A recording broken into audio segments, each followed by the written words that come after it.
and welcome to exception handling.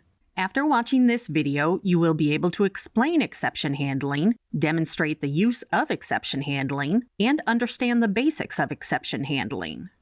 Have you ever mistakenly entered a number when you were supposed to enter text in an input field? Most of us have, either in error or when testing out a program. But do you know why it gave an error message instead of completing and terminating the program?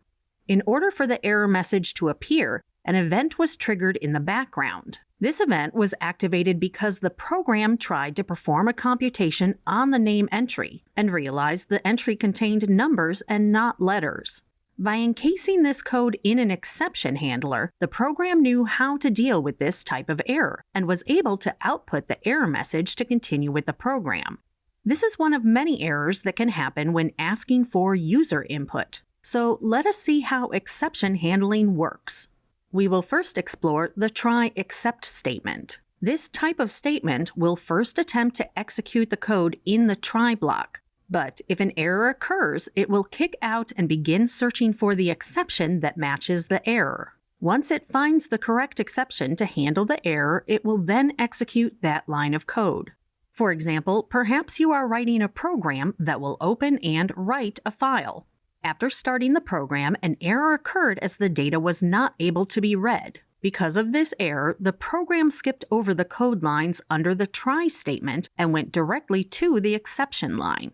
Since this error fell within the I/O error guidelines, it printed unable to open or read the data in the file to our console. When writing simple programs, we can sometimes get away with only one except statement. But what happens if another error occurs that is not caught by the I/O error? If that happened, we would need to add another except statement. For this except statement, you will notice that the type of error to catch is not specified. While this may seem a logical step so the program will catch all errors and not terminate, this is not a best practice. For example, perhaps our small program was just one section of a much larger program that was over 1,000 lines of code.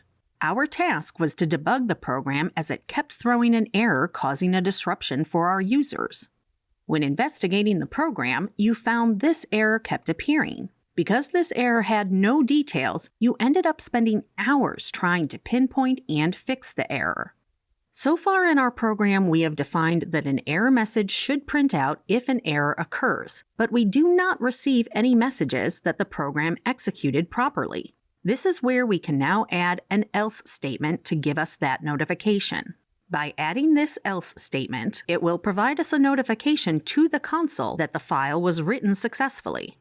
Now that we have defined what will happen if our program executes properly, or if an error occurs, there is one last statement to add. For this example, since we are opening a file, the last thing we need to do is close the file. By adding a finally statement, it will tell the program to close the file no matter the end result, and print "File is now closed" to our console.